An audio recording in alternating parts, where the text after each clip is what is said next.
السلام علیکم ورحمۃ اللہ وبرکاتہ۔ الحمد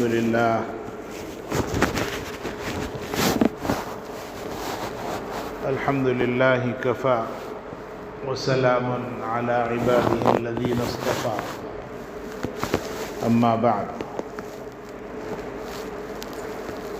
فقد قال اللہ تعالی فی القرآن المجید اعوذ باللہ من الشیطان الرجیم بسم اللہ الرحمن الرحیم ومنہم سابق بالخیرات بإذن اللہ ذلک هو الفضل الکبیر صدق اللہ مولانا العلی العظیم۔ عزیزان محترم،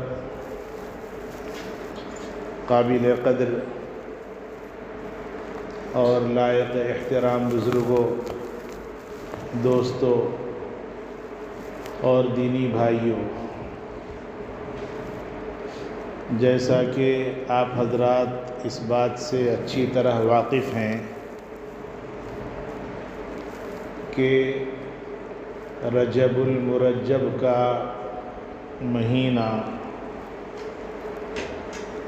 شروع ہو گیا ہے اور اللہ کے نبی صلی اللہ علیہ وسلم رجب کی آمد پر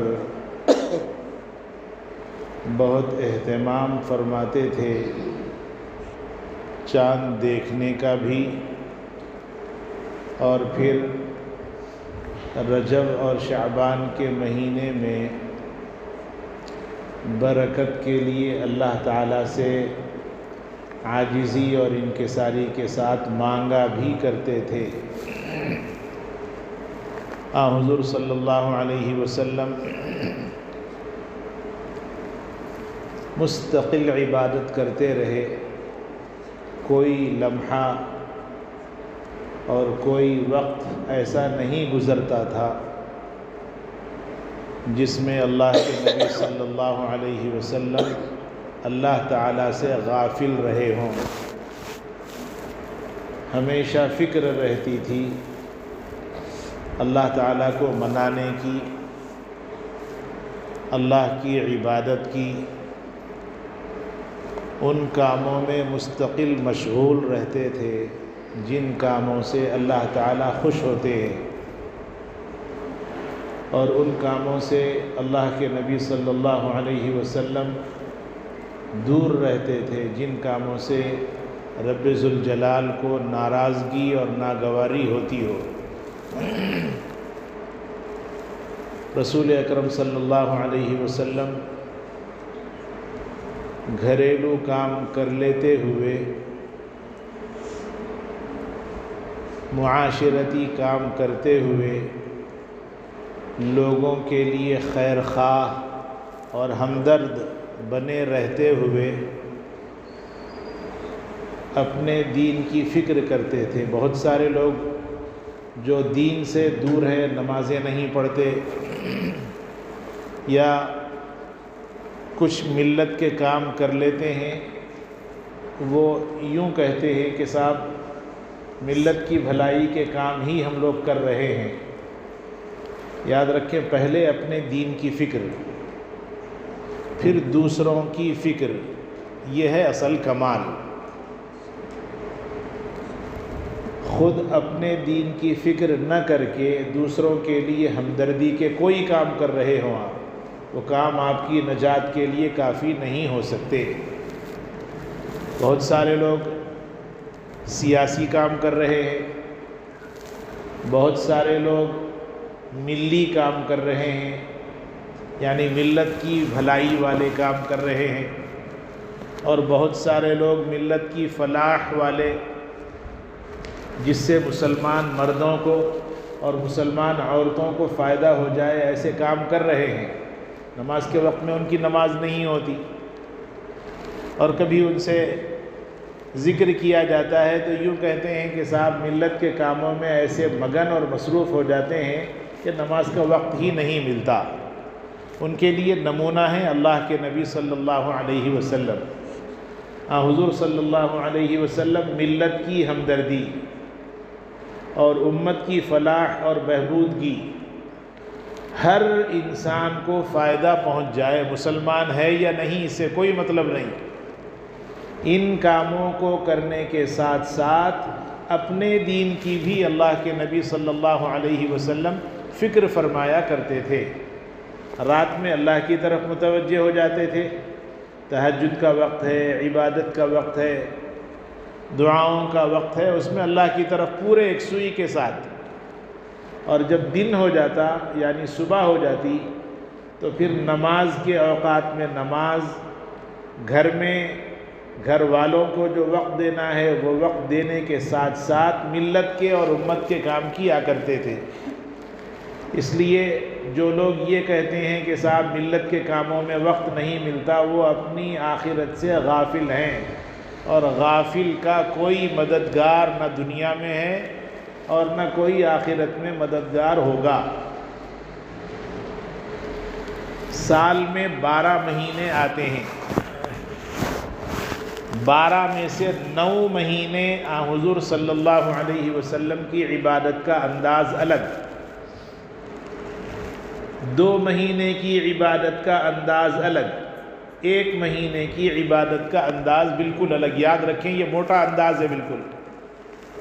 احادیث مبارکہ کی روشنی میں جو خلاصہ ملتا ہے وہ میں آپ کو تھوڑا سا ڈیوائیڈ کر کے سمجھا رہا ہوں تاکہ سمجھ میں آ جائے اور عمل کی توفیق ہو جائے۔ شوال، رمضان کے بعد جو مہینہ آتا ہے اس کا نام ہے شوال۔ شوال یہ کنٹینیو مہینے ہیں پورے، شوال، ذی قعدہ، ذی الحج، محرم، صفر، ربیع الاول، ربیع الثانی، جمادی الاولیٰ، جمادی الثانیہ، یہ 9 مہینے اللہ کے نبی صلی اللہ علیہ وسلم کی عبادت کا انداز بالکل الگ۔ رات عشاء کی نماز کے بعد کوئی اہم کام ہوتا اللہ کے نبی صلی اللہ علیہ وسلم اس کام میں ہوتے، ورنہ جلدی سے سونے کی فکر فرماتے یہ 9 مہینے میں۔ عشاء کے بعد عام طور پر عشاء جیسے آج کل ہم لوگ 7:30 پونے 8 کو پڑھ رہے ہیں، حضور صلی اللہ علیہ وسلم نے کبھی عشاء اول وقت میں یعنی 7:30 پونے 8 کے وقت میں پڑھی، کبھی حضور اکرم صلی اللہ علیہ وسلم نے عشاء کی نماز کو تھوڑا تاخیر سے 8:30 9 بجے کے وقت میں پڑھا۔ تو نماز عشاء کے بعد اللہ کے نبی صلی اللہ علیہ وسلم کو کوئی اہم کام ہوتا ہے، جیسے کچھ لوگ مہمان آ گئے، کوئی وفد آ گئے، کوئی اسلام کی نالج اور معلومات حاصل کرنے کے لیے آ گئے، ان سے کچھ ضروری باتیں ہیں کر لی، اور پھر اللہ کے نبی صلی اللہ علیہ وسلم اپنے بستر پر جاتے، اپنا بستر خود جھاڑتے، لیٹ جاتے۔ سنتیں دوستو سیکھنے کی ضرورت ہے، اور اتنی لذت اور اتنی چاشنی اللہ نے سنتوں میں رکھی ہے، ہم لوگ اس سے غافل ہیں۔ اللہ کے نبی صلی اللہ علیہ وسلم اپنا بستر خود جھاڑتے تھے، بستر خود جھاڑے، ہر کام بیوی کے اوپر، بچوں کے اوپر، کام والیوں کے اوپر ڈیپینڈ نہ ہو، اس لیے کہ ایک طرح کی ہلکی پھلکی ایکسرسائز ہے اپنا بستر صاف کرنا بھی، اور ڈاکٹرز کہتے ہیں کہ اپنے آپ کو ایکٹیو رکھیے اور آپ صرف سیٹ بنے اگر رہیں گے کرسیوں کے اوپر تو پھر کرسیوں کے ہو جائیں گے، نیچے بیٹھنے کی بھی عادت نہیں ہوگی اور چلنے پھرنے میں مشقت ہوگی۔ حضور صلی اللہ علیہ وسلم ہر کام خود کرتے تھے، تو اپنا بستر حضور اکرم صلی اللہ علیہ وسلم خود صاف فرماتے، اور سیدھی کروٹ پر یعنی اپنا سیدھا ہاتھ سیدھے گال کلے کے نیچے رکھ کر ایسے یہ کروٹ پر سوتے تھے۔ ڈاکٹرز آج کہتے ہیں کہ بہت اچھا ہے اس طرح سونا، ہر انسان کو اللہ نے دل دیا ہے، وہ لیفٹ سائڈ میں اللہ نے رکھا ہے۔ حضور صلی اللہ علیہ وسلم نے ارشاد فرمایا سیدھی کروٹ پر سویا کرو۔ ڈاکٹرز کہتے ہیں کہ انسان سیدھی کروٹ پر سوتا ہے تو سونے کی وجہ سے اس کے دل کی جو دھڑکن ہے اور دل کے اندر جو ایکٹیویٹی ہے وہ برابر آسانی کے ساتھ چلتی رہتی ہے، حضور صلی اللہ علیہ وسلم سیدھی کروٹ پر سوتے. بعض بچے بالخصوص نوجوان اوندھے سوتے ہیں. جانوروں کا طریقہ ہے یہ، اللہ کو پسند نہیں. اپنے کمرے میں اگر آپ سو رہے ہیں تو بھی لباس ڈھنگ کا پہن کر سوئیں. نکر پہن کر، انڈر ویئر پہن کر سونا اللہ کو پسند نہیں ہے. انسان ہیں ہم لوگ، انسانیت کبھی نہ کھوئیں، انسانیت کبھی ختم نہ کریں. کوئی نہیں دیکھ رہا، اللہ دیکھ رہا. ایک مرتبہ اللہ کے نبی صلی اللہ علیہ وسلم لیٹے ہوئے تھے اور حضور اکرم صلی اللہ علیہ وسلم شرم و حیا کے پیکر تھے. لنگی ہمیشہ پہنتے تھے. حضور صلی اللہ علیہ وسلم لیٹے ہوئے تھے. لنگی کا حصہ تھوڑا سا ایسے اوپر آیا، یعنی پنڈلی کے حصے تک. باہر سے دستک دی حضرت عثمان غنی نے. عثمان غنی جب آئے تو اللہ کے نبی صلی اللہ علیہ وسلم، حضرت عثمان کی خوبیاں بہت ساری ہیں، اس میں ایک خوبی ان کی یہ بھی تھی، شرم و حیا کے پیکر تھے. بہت شرم والے، بہت شرمیلے، بہت حیا کرنے والے اللہ سے. تو حضرت عثمان غنی جب تشریف لے آئے تو اللہ کے نبی صلی اللہ علیہ وسلم نے اپنی لنگی ایسے سیدھے کی. کسی نے پوچھا کیا بات ہو گئی، اللہ کے نبی صلی اللہ علیہ وسلم ایسے کیوں کر رہے ہیں؟ فرمایا عثمان آئے ہیں جو شرم و حیا کے پیکر ہے، ان کی شرم اور حیا کی تعریف اللہ فرماتے ہیں. تو ایسے شرم والے بننا. اکیلے میں بھی ہیں تو بھی جتنی ضرورت ہے آپ کو لباس ہٹانے کی اتنی ہٹائیں. اوندھے سونا اسلام میں پسندیدہ نہیں. بائیں کروٹ پہ سونا اسلام میں پسندیدہ نہیں. تو اللہ کے نبی صلی اللہ علیہ وسلم سیدھی کروٹ پر سوتے. لیٹنے کے بعد سورہ ملک پڑھتے تھے. احادیث مبارکہ میں ہے اللہ کے نبی صلی اللہ علیہ وسلم نے ارشاد فرمایا، جس نے سورہ ملک 30 آیتوں کا لفظ استعمال فرمایا. اصل میں 30 آیتیں سورہ سجدہ میں بھی ہیں 21واں پارہ، اور 30 آیتیں سورہ ملک 29ویں پارے میں بھی ہیں.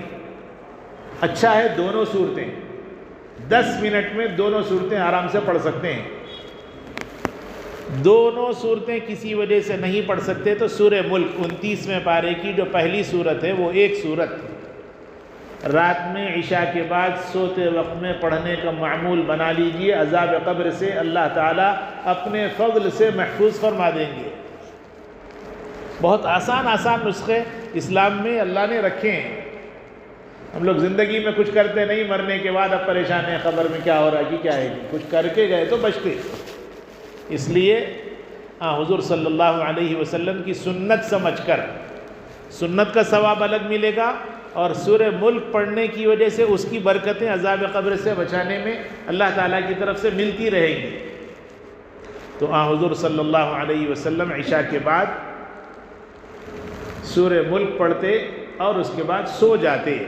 تو 9 مہینے جیسے میں نے گنائے، شوال، ذی-قعدہ، ذی الحجہ، محرم، صفر، ربیع الاول، ربیع الثانی، جمادی الاولیٰ، جمادی الثانیہ، یہ 9 مہینے عشاء کے بعد حضور اکرم صلی اللہ علیہ وسلم سو جاتے.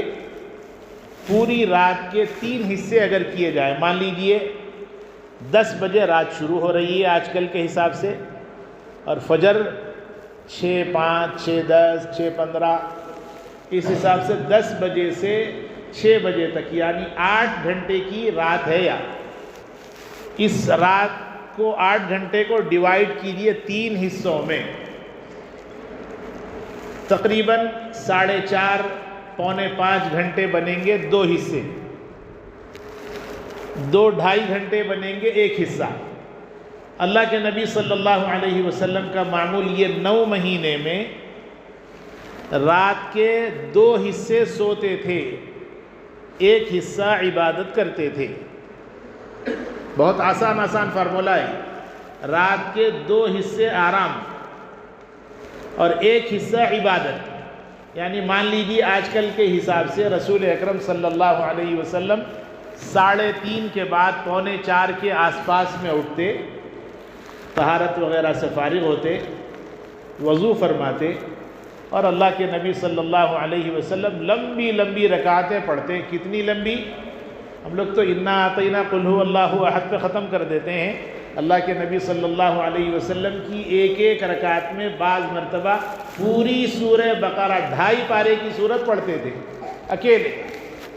کبھی حضرت عائشہ کھڑی ہو جاتی، کبھی حضرت میمونہ کھڑی ہو جاتی، کبھی کوئی اور زوجہ محترمہ کھڑی ہو جاتی، ورنہ اللہ کے نبی صلی اللہ علیہ وسلم کھڑے ہوتے لمبی رکعت، اور نماز 2 رکعت، کبھی 4 رکعت، کبھی 6 رکعت، کبھی 8 رکعت، جیسا جی چاہتا اور اللہ تعالیٰ کی طرف سے جیسے دل میں ڈالا جاتا اس طرح سے اللہ کے نبی صلی اللہ علیہ وسلم نماز پڑھتے. تہجد ہم سب کے لیے نفل ہے تہجد. حضور صلی اللہ علیہ وسلم کے لیے نفل سے اونچی تھی، اور حضور اکرم صلی اللہ علیہ وسلم نے اس کو فرض جیسا اپنایا تھا. تو حضور اکرم صلی اللہ علیہ وسلم کی وہ نماز کے بعد 3 رکعت وتر. حضرات علماء کرام نے ارشاد فرمایا عشاء کی نماز کے بعد 3 رکعت جو واجب الوتر جس کو ہم لوگ کہتے ہیں، وہ 3 وتر پڑھے اور عشاء پڑھے تو اس نے عشاء ادا کی. کوئی 4 رکعت عشاء پڑھ کے نکل گیا، بہت سارے لوگ نکل جاتے، وتر نہیں پڑھتے، سنت نہیں پڑھتے. وتر نہیں پڑھی اس نے، گویا اس نے عشاء کی نماز نہیں پڑھی. یہ فرمایا موطا امام مالک، موطا امام محمد میں یہ حدیثیں موجود ہیں. اللہ کے نبی صلی اللہ علیہ وسلم نے ارشاد فرمایا جس نے عشاء کی 4 رکعت نماز ادا کی اور اس کے بعد کی 3 رکعت وتر ادا کی، اس نے عشاء کی نماز ادا کی. جس نے عشاء کی 4 تو پڑھ لی، وتر ادا نہیں کی، گویا اس نے عشاء کی نماز ادا نہیں کی. آپ کو اٹھنے کا یقین ہے تہجد میں، اچھا ہے، افضل ہے. آپ فجر سے پہلے تہجد کے لیے جب اٹھیں اس وقت میں تہجد کے بعد وتر پڑھیں. آپ کو اٹھنے کا کوئی یقین نہیں ہے، ہو سکتا ہے اٹھ بھی جائیں، نہ اٹھیں. افضل ہے ایسے شخص کے لیے جس کو اٹھنے کا یقین نہ ہو، عشاء کی نماز کے بعد وتر پڑھ لے. تہجد 2 رکعت بھی ہو سکتی، 4 بھی ہو سکتی، 6 بھی ہو سکتی، 8 بھی ہو سکتی.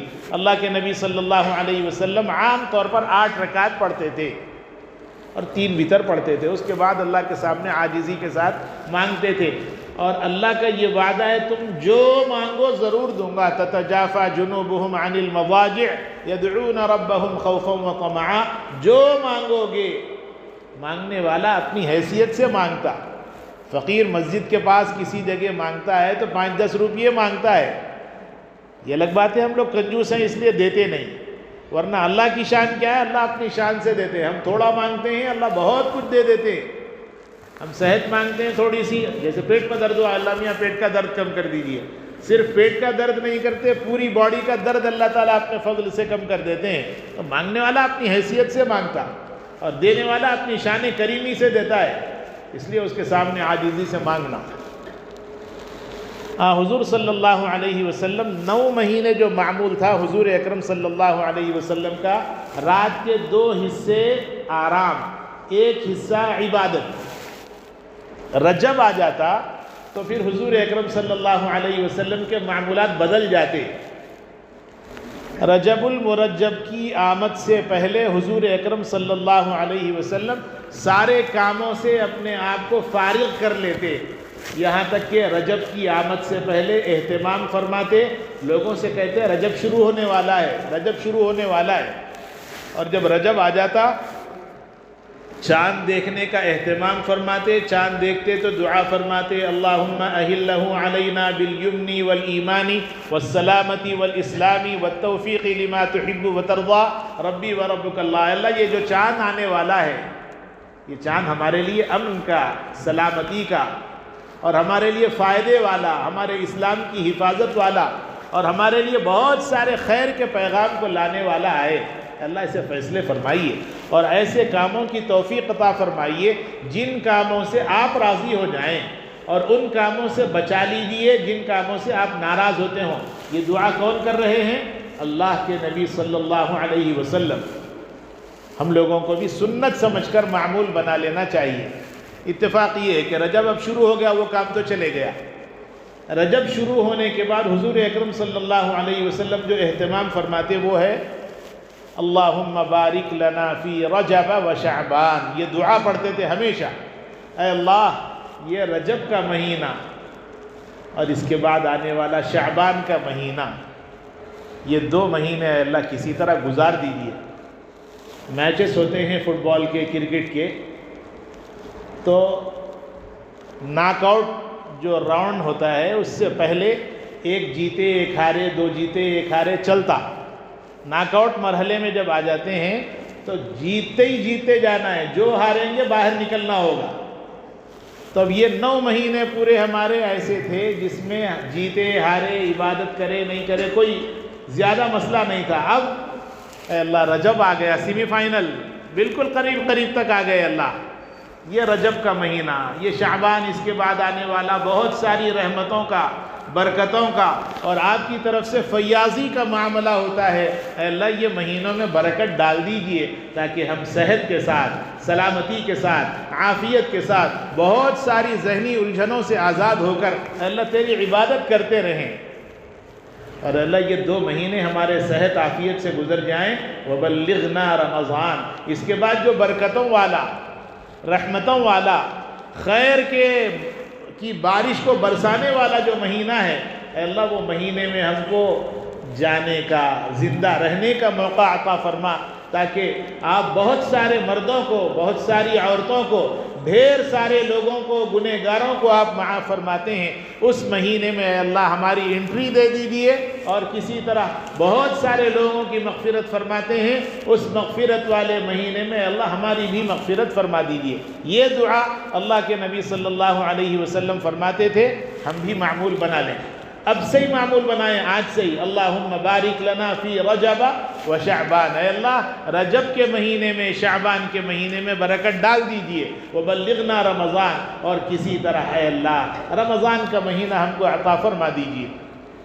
حضور صلی اللہ علیہ وسلم کے رجب کے جو معمولات تھے، ایک معمول تو چاند دیکھنے کا بتایا، ختم ہو گیا۔ یہ دعا کرنے کا معمول روز بنا لیجئے، خود بھی کیجئے، بیوی بچوں کو بھی اس کا پابند بنائیے۔ اس کے بعد جو عمل ہم سب کو کرنا ہے وہ ہے، حضور اکرم صلی اللہ علیہ وسلم 9 مہینے 2 حصے رات کے عبادت سوتے تھے اور 1 حصہ عبادت کرتے تھے۔ اب الٹا کر دیجئے، رجب کا مہینہ آتا، اللہ کے نبی صلی اللہ علیہ وسلم کے معمولات بدل جاتے، یہاں تک کہ 2 حصے عبادت فرماتے، 1 حصہ آرام فرماتے۔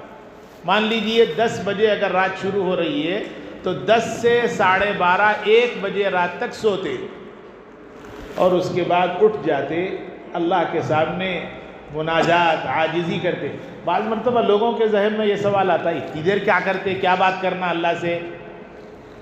کسی شوقین سے پوچھئے ٹک ٹاک کے اندر کیا مزہ آتا، بولے گا پوری رات، پورا دن، 24 گھنٹے نہیں 48 گھنٹے کا دن ہوا تو بھی کم پڑتا، اس لیے کہ مزہ اس میں آ گیا۔ کھیل دیکھتے وقت میں ٹیسٹ کا میچ ہے، ٹیسٹ تو اب کوئی دیکھ رہا نہیں دیکھ رہا، ون ڈے ہے، T20 ہے، پوچھئے ان سے کہ کیا مزہ ہے، ایک بال کے لیے نگاہ ہٹانے تیار نہیں، کرنٹ گیا، انورٹر کا انتظام کر رہے ہیں، فون کے اندر پیکج اس کا تھوڑا بڑا لیں گے تاکہ پورا میچ دیکھنا ہے۔ آدھا گھنٹہ پہلے سے شروع ہوا، جو کچھ جو کچھ ہوتا وہ بک سے لے کر پورے دونوں ٹیموں کے 20-20 اوور کا پورا میچ، اس کے بعد مین آف دی میچ، اور اس کے بعد جو بک ہوتا سب دیکھتے بیٹھتے۔ کیسے دل لگتا؟ جواب یہ ہے کہ اس میں جب دل لگ جاتا ہے تو مزہ آتے رہتا۔ ایسے ہی اللہ کے نبی صلی اللہ علیہ وسلم نے دین کے بارے میں فرمایا، کیونکہ ہم نے دین کی محبت کا کام ہی نہیں کیا، ہم نے دین کی محبت کے لیے فکر ہی نہیں کی، اس لیے 2 رکعت نماز پڑھے تو پیروں میں درد ہوتا، ایک بیٹھک کے اندر بیٹھ کر ہم دعا نہیں کر سکتے۔ اللہ کے نبی صلی اللہ علیہ وسلم ایک رکعت آدھے گھنٹے کی پڑھتے، لمبی رکعتیں، پھر پورے چیئر پرسن بھی نہیں تھے حضور اکرم صلی اللہ علیہ وسلم۔ آج تو لوگ باہر کھڑے ہو کے 2 گھنٹے بات کر سکتے، سیٹوں کے اوپر سیڑھیاں چڑھنا آتا، مسجد کو آتے پہلے چیئر پکڑتے، اور ایک فیشن بن گیا ہے۔ یاد رکھیں، بغیر عذر کے چیئر پر نماز پڑھتے ہیں، نماز نہیں ہوتی۔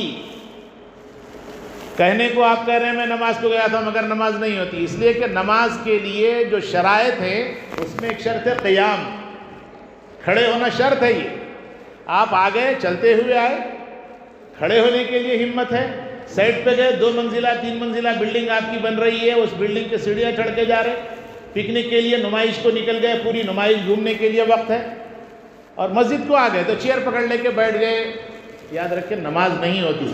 نماز کے لیے شرط ہے قیام، اور قیام اگر ادا نہیں ہوتا آپ کی نماز شروع نہیں ہوئی، اور جس کی نماز شروع نہیں ہوئی اس کی نماز ختم نہیں ہوتی۔ اللہ کے نبی صلی اللہ علیہ وسلم، آخر وقت کی بات تو یہ ہے، ایک مرتبہ اللہ کے نبی صلی اللہ علیہ وسلم سے کسی نے محبت میں کہا، پیروں پہ ورم آ گئے تھے، پیر پھولنے لگے تھے، اور حضور اکرم صلی اللہ علیہ وسلم کے جب پیر پھولنے لگے، دیکھیے ابا کے پیر پھولے تو ہم کو بے چینی ہوتی، اماں کے پیر پھول گئے تو ہم کو بے چینی ہوتی، ابا اور اماں سے بہت زیادہ محبت، میرے ماں باپ ان پر قربان، اللہ کے نبی صلی اللہ علیہ وسلم ان کے پیروں پر ورم آ گیا، تو حضور صلی اللہ علیہ وسلم سے کسی نے کہا، اے اللہ کے نبی صلی اللہ علیہ وسلم نماز تھوڑی چھوٹی کیجئے، رکعتیں چھوٹی ہو جائیں، بہت لمبی لمبی عبادت کر رہے ہیں، آپ کے پیروں پر ورم آ گیا۔ حضور صلی اللہ علیہ وسلم نے فرمایا، افلا اکون عبدا شکورا، کیا میں اللہ کا شکر گزار بندہ نہ بنوں کہ اللہ نے اتنا بڑا مقام مجھ کو عطا فرمایا، اور اس کی شکر گزاری کے لیے اگر میں لمبی لمبی رکعتیں پڑھتا ہوں تو تم کو دیکھا نہیں جاتا؟ فرمایا میں ایسے ہی پڑھتا رہوں گا۔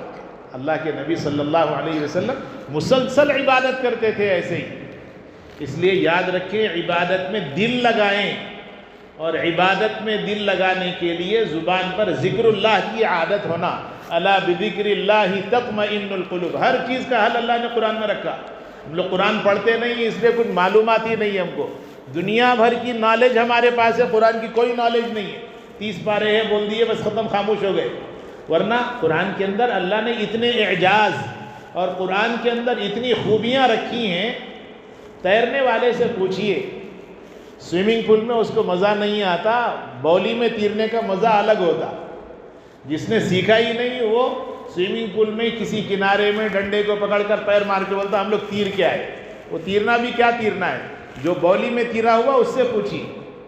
تیرنا اصل جو چیز ہے وہ تو کسی بولی میں کسی بڑے تالاب میں تیریں گے، اس کا مزہ الگ ہوگا۔ قرآن اس سے بڑا سمندر ہے، چھوٹا تالاب کوئی سوئمنگ پول نہیں ہے، قرآن یہ تو بہت بڑا سمندر ہے، لا حد نگاہ، کوئی نگاہ کی حد نہیں ہے، اتنا بڑا، اس میں غوطہ ماری ہے، ہر چیز میں اللہ نے مزے رکھے ہیں، الفاظ میں مزے، معنوں میں مزے، مفہوم میں مزے، اس کی لذت ہی کچھ اور ہے۔ اس لیے قرآن کو دوستو پڑھیے، معنوں کے ساتھ، ایک مرتبہ زندگی میں پڑھیے۔ یاد رکھیں ہم لوگ ہر چیز کو گناہ سمجھتے ہیں بھائی، اس سے پہلے بھی میں نے کہا، چوری کرنا، زنا کرنا، دھوکہ دینا، غبن کرنا ہم لوگ گناہ سمجھتے ہیں، قرآن کو نہ سمجھنا گناہ نہیں سمجھتے، مگر یہ سب سے بڑا گناہ ہے کہ ہم قرآن مجید کو جو اللہ نے ہمارے لیے اتارا اس کو سمجھنے کی ہم فکر ہی نہیں کرتے، اور صحیح طریقے سے آؤٹ آف دی وے نہ سمجھیں۔ یاد رکھیں آپ جو اس کا طریقہ ہے اس طریقے سے سمجھیں۔ علماء اکرام نے قرآن مجید کی تفسیریں لکھی ہیں، اس کو پڑھیے، ایک کوئی پڑھے، 4 6 گھر کے جتنے لوگ ہیں بیٹھ کر سنیں، صحیح طریقہ ہے یہ۔ کسی عالم دین کا درس قرآن ہے اس میں بیٹھ کر سنیں، صحیح طریقہ ہے یہ۔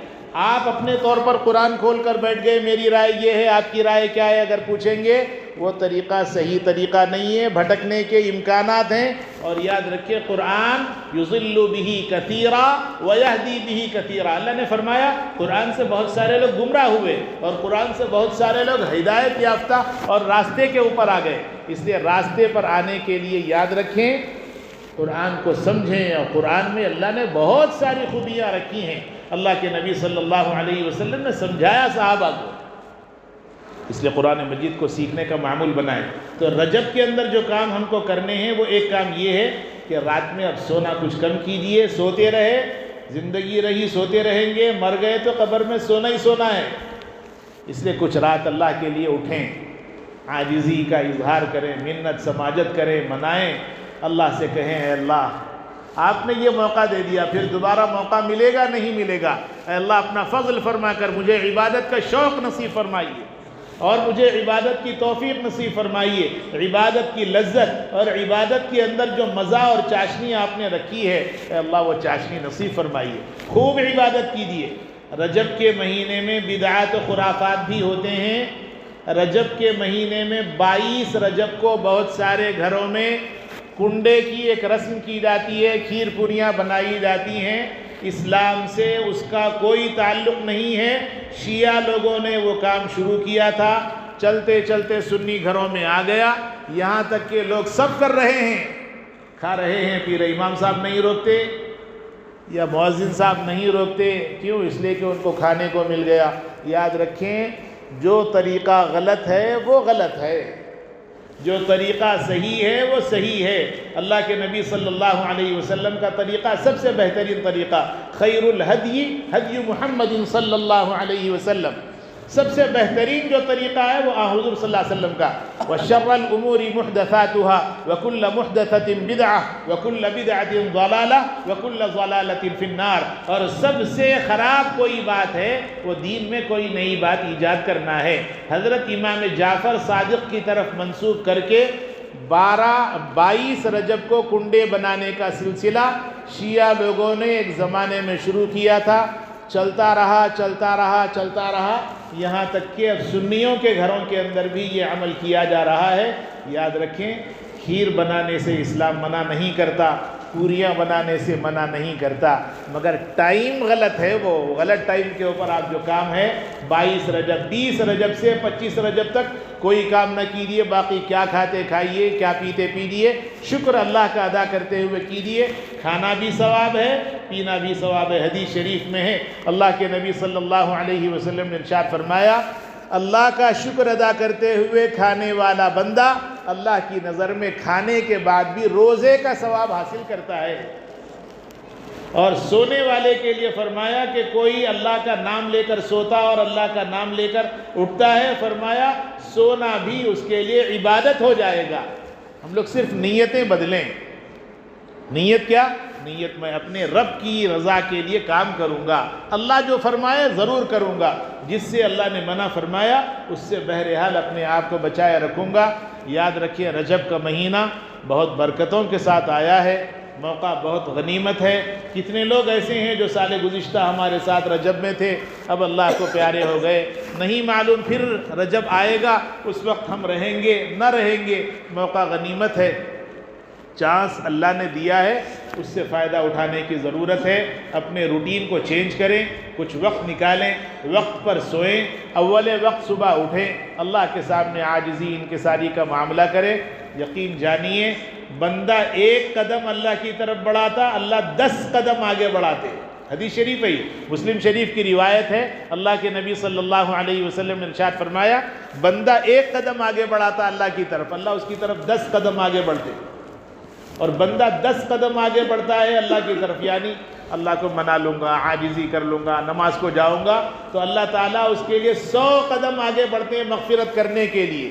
اور بندہ جب تیز چل کے جاتا ہے اللہ کی طرف تو اللہ اس کی طرف دوڑ کر آتے ہیں اس کی مغفرت کرنے کے لیے۔ اس لیے دوستو، موقع غنیمت ہے، اللہ کی طرف متوجہ ہو کر مانگنا چاہیے۔ حق تعالیٰ جل شانہ سے دعا ہے، اللہ اپنے فضل سے ہم سب کو رجب المرجب کی آمد کی مناسبت سے اپنے روٹین کو بدلنے کی توفیق نصیب فرمائے، ہم سب کو خیر نصیب فرمائے، تمام شرور و فتن، آفات و بلیات سے اللہ ہم سب کی پوری امت مسلمہ کی حفاظت فرمائے، عمل صالح کی توفیق نصیب فرمائے۔ وآخر دعوانا الحمد للہ رب العالمین۔